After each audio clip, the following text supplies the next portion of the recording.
शिव के मंदिर में जब भी आप कोई सामग्री लेकर जाएं, या तो सामग्री में बेलपत्री डाल दें, और अगर बेलपत्री नहीं डालें तो उस बेलपत्री के केसे, उस सामग्री के केसे भी 3 हिस्से कर दें।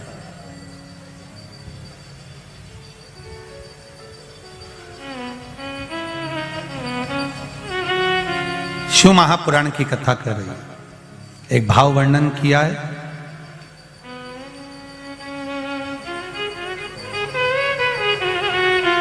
जब केवल एक ही तरह का प्रसाद एक ही पात्र में हम भगवान के शंकर जी के सामने रखे और उसमें हमने बेलपत्री नहीं रखी, या उसको हमने हाथ से 3 हिस्से नहीं करे, या थोड़ा सा भाग हमने अलग नहीं करा, तो उसमें महाराज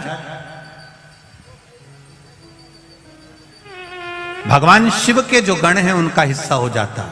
पहला चंदेश्वर का, दूसरा चंदाशु का, तीसरा चंडाली का, चौथा विश्वसेन का, और 5वां चंड का हिस्सा उस प्रसाद में हो जाता। शिव महापुराण की कथा कर रही है, भगवान शंकर का चरित्र कह रहा है कि भगवान शिव के सामने जो भी हम भगवान के सामने प्रसाद रखें उसमें बेलपत्र अवश्य चढ़ना चाहिए, या थोड़ा सा भाग में अंतर कर देना चाहिए। जैसे आप भगवान शंकर के सामने रखें, आपने चिरौंजी रखी, चना रखा, चूरमा रखा, या कोई दही का पंचामृत रखा, उसमें भी आप एक बेलपत्र समर्पित कर सकते हैं। क्यों?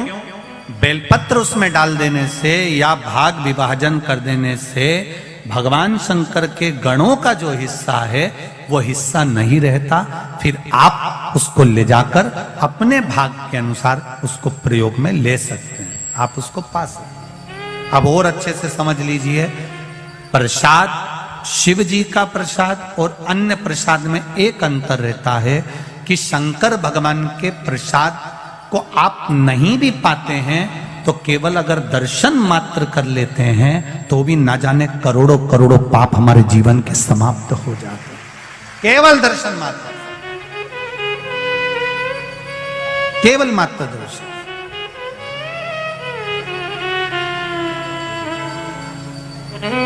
इसीलिए शिव कथा कह रही है महाराज।